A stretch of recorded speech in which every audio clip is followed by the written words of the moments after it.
Hi, I'm Bayan Jun. I'm with SoulPancake, and I'm excited to share with you guys my thoughts on why a strong look is important to engaging your audience, and to give you some ways to create your own look.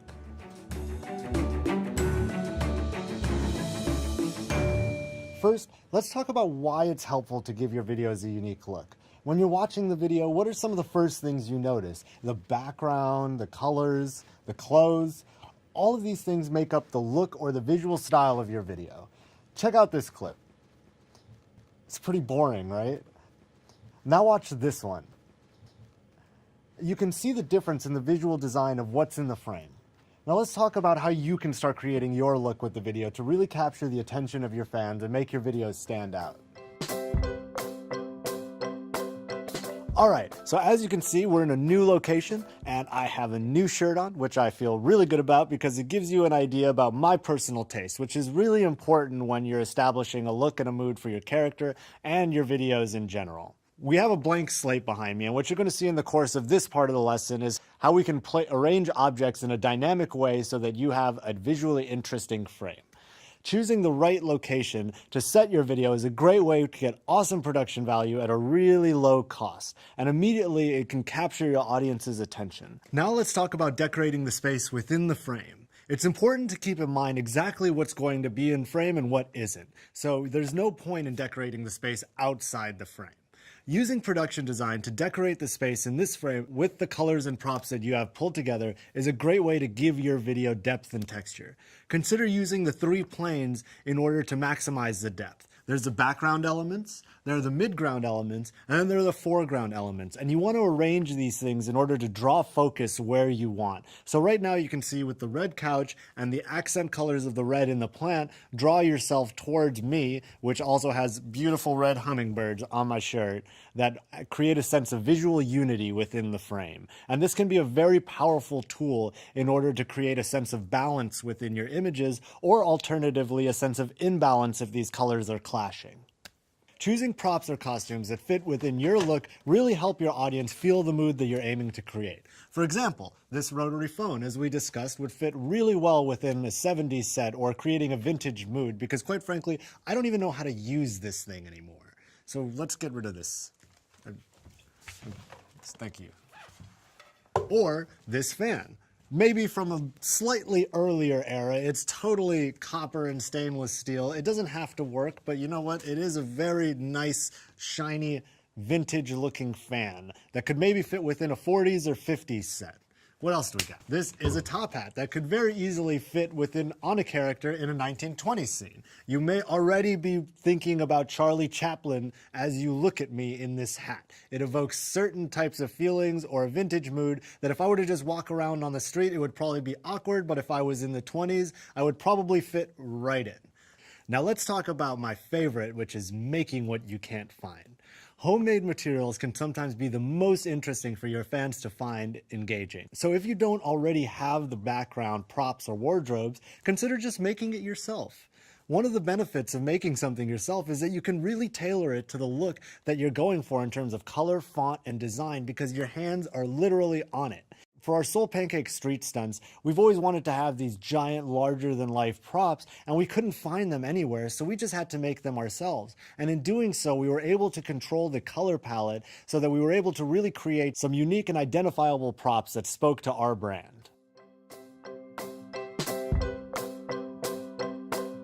The first thing that you really want to think about when deciding a look is what kind of video am I making? Am I making a vlog? Is it a music video? Is it a sketch comedy? This will give you a palette or an overall tone to start working within. Color is one of the simplest and most powerful ways to create a strong look for your channel's videos. Small choices like painting a white background blue can really help to improve the production value and help audience to feel a certain way. When we think about the color blue, we see the ocean, we see the sky, and it's a cool color that can make us feel safe or calm. A video with a vivid color palette is often used for comedy sketches or lifestyle type shows, whereas a more muted color palette can suggest reality or documentary style shows. Personally, I really like to explore how color can grow with your story. Can we go from a more muted set into a more vivid set as our character's perspective on life changes and grows? Or how can we use color in a way to reflect our character's emotional state of mind? Because different colors can very often mean different things to different people, it's important that you start to trust your gut and develop your own visual language that your audience will become connected to. Because what you'll find is that as you continue to make decisions about what your set looks like, it's not really the things that are different that will distinguish you. It's a lot of times the choices that you make that are the same that will start to identify your channel's brand in particular and compared to all the other ones.